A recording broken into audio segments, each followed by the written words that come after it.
এই শীতে এটা এতবার বানিয়ে খেয়েছি, যখন বানিয়ে খাই তখন তো পেট ভরে যায়, কিন্তু মন আর কিছুতেই ভরে না। তার জন্য এটা আমি আবারও বানিয়ে ফেললাম, আর সেটাই আজ তোমাদের সাথে শেয়ার করছি।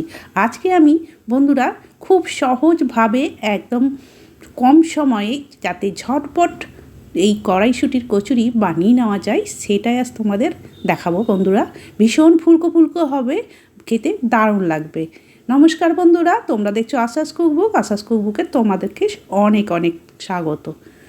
তাহলে চলো দেখে নেওয়া যাক কীভাবে আমি একদম খুব কম সময়ে একদম ঝটপট এই দারুণ একটা শীতের স্পেশাল এটা কড়াইশুঁটির খিচুড়ি আমি বানিয়েছি, সেটা আজ তোমাদের সাথে শেয়ার করছি। তাহলে চলো দেখে নেওয়া যাক।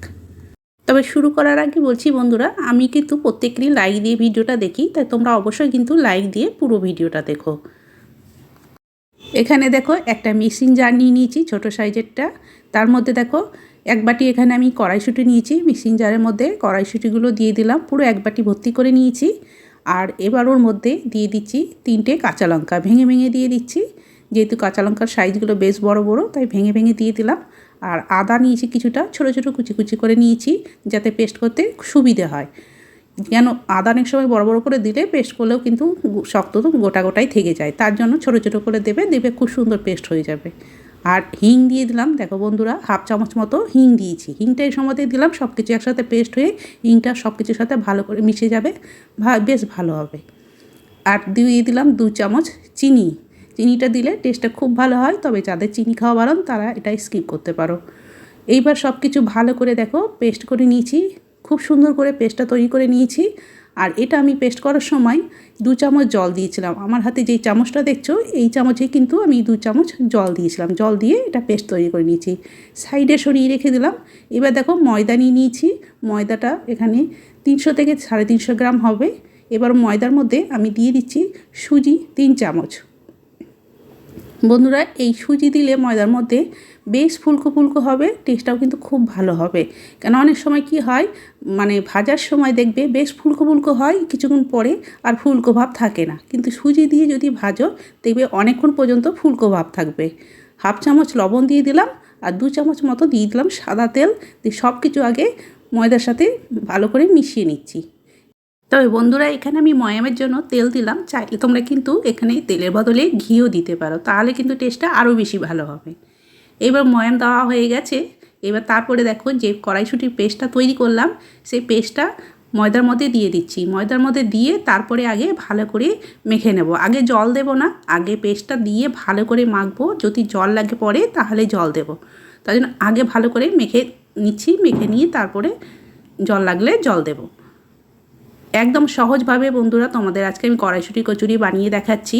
আমি এর আগেও কিন্তু কড়াইশুঁটির পুর ভরেই কচুরি বানিয়েছি, কিন্তু আজকে পুর ছাড়াই তোমাদের বানিয়ে দেখাচ্ছি। পুর ভরে যেমন কড়াইশুঁটি কচুরির টেস্ট হয়, ঠিক একই রকমই কিন্তু বন্ধুরা টেস্ট হবে।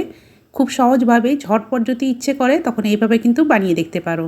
দেখো ভালো করে আমি মাখিয়ে নিয়েছি, তারপরে কিছুটা জল লাগবে, তার জন্য ওই মিক্সিং জারে আমি জল নিয়েছি। এবার অল্প অল্প করে জল দিয়ে একটা ডো তৈরি করে নিচ্ছি, যেমন আমরা রুটি লুচি করার জন্য মাখি, ঠিক সেইভাবেই মাখিয়ে নেব। তবে এটা একটু বেশ শক্ত করেই মাখবো, তাহলে বেশ ফুলকো ফুলকো হবে, নরম করে।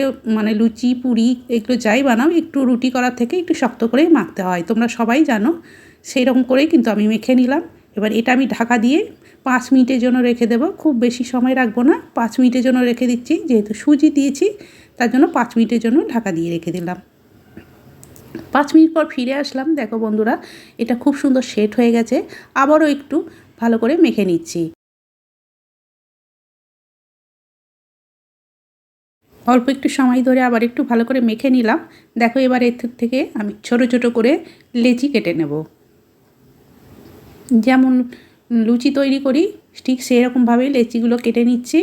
চাইলে তোমরা বড় সাইজ করেও কেটে নিতে পারো, বড় বড় বানালেও কিন্তু দেখতেও ভালো লাগবে। তবে আমি এখানে ছোট ছোট সাইজ করে যেমন পুরি তৈরি করি ঠিক সেই ছোট ছোট সাইজ করেই কেটে নিলাম। এবার একটা করে লেচি নিয়ে বেলন চাকিতে এইভাবে ভালো করে আগে গোল করে নিচ্ছি। এইভাবে ভালো করে আগে গোল করে নেব, তারপরে অল্প করে তেল দিয়ে ভালো করে বেলে নেব। তেল দিয়ে বেলে নিচ্ছি। এটা কিন্তু তোমরা ময়দা ছিটিয়ে বেলবে না, তাহলে কিন্তু ভাজার সময় তেলের মধ্যে ময়দাগুলো তেলে থেকে যায়, তেলের তলাটা কালো কালো হয়ে যায়। তার জন্য তেল দিয়েই বেলবে, তাহলে খুব সুন্দর কিন্তু বেলাও হবে আর ভাজার সময় তেলটাও কালো হয়ে যাবে না। একটা আমার বেলা হয়ে গেল, আমি আবারও আরেকটা বেলে নিচ্ছি। আর এই রকম একটু করে তেল দেবে, দিয়ে ভালো করে বেলে নেবে। খুব বেশি তেল লাগে না, একটু করে তেল লাগিয়ে নেবে, তাহলে বেলতে সুবিধা হবে। এইভাবে কিন্তু আমি প্রথমে কয়েকটা বেলে নেব, তারপরে তোমাদের ভেজে দেখাবো। আর প্রতিটা বেলার সময় আমি একটু করে তেল দিয়ে দিচ্ছি, যাতে বেলতে সুবিধা হয়। একদম কম সময়ের মধ্যে ঝটপট একটা এই কচুরি বানানোর তোমাদের সাথে শেয়ার করছি বন্ধুরা। তোমরা কিন্তু অবশ্যই একবার এভাবে বানিয়ে দেখো। দেখো এখানে আমার 3টে বেলা হয়ে গেল। এইভাবে আমি আগে কয়েকটা বেলে নেব, তারপর তোমাদের ভেজে দেখাচ্ছি।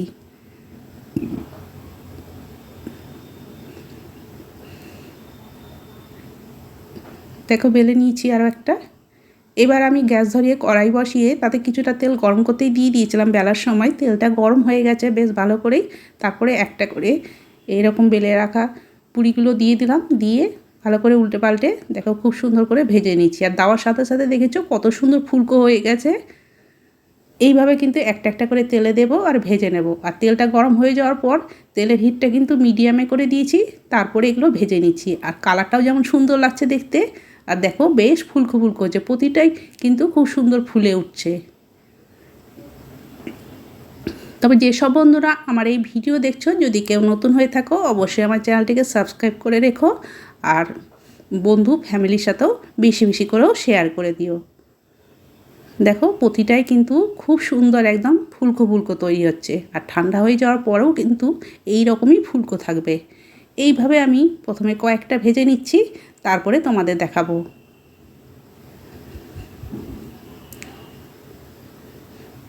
দেখো খুব সুন্দর কিন্তু ফুলছে সবগুলোই। এবার তোমাদের আমি সার্ভ করে দেখাচ্ছি। দেখো কতটা সুন্দর হয়েছে, কালারটা ভীষণ সুন্দর লাগছে দেখতে। আর দেখতে পাচ্ছ কি সুন্দর ফুলকো ফুলকো হয়ে আছে, একদম ভীষণ সুন্দর হয়ে আছে। ঠান্ডা হয়ে যাওয়ার পরও কিন্তু এরকমই ফুলকো থাকবে, যেহেতু সুজি দিয়েছি তাই সুজি দিয়ে তোমরা অবশ্যই একবার এভাবে বানিয়ে দেখবে, দেখবে অনেকক্ষণ পর্যন্ত এরকম ফুলকো থাকবে। ফুলকো থাকলে দেখতেও ভালো লাগে। তাহলে বন্ধুরা আজকের আমার এই শর্টকাটে কড়াইশুঁটির কচুরি রেসিপি তোমাদের কেমন লাগলো কমেন্ট করে কিন্তু অবশ্যই জানাবে। আর এর সাথে আমি আলুর দম তৈরি করেছিলাম। শীতকালে তো এখন এরকম ছোটো আলু প্রচুর পাওয়া যায়, এর সাথে ছোটো আলুর দম আর এই কড়াইশুঁটি কচুরি দারুণ লাগে বন্ধুরা খেতে। তোমরা কিন্তু অবশ্যই একবার এভাবে বানিয়ে দেখো, খুব কম সময়েই তৈরি করে নিতে পারবে আর ভীষণ টেস্টি হয় খেতে।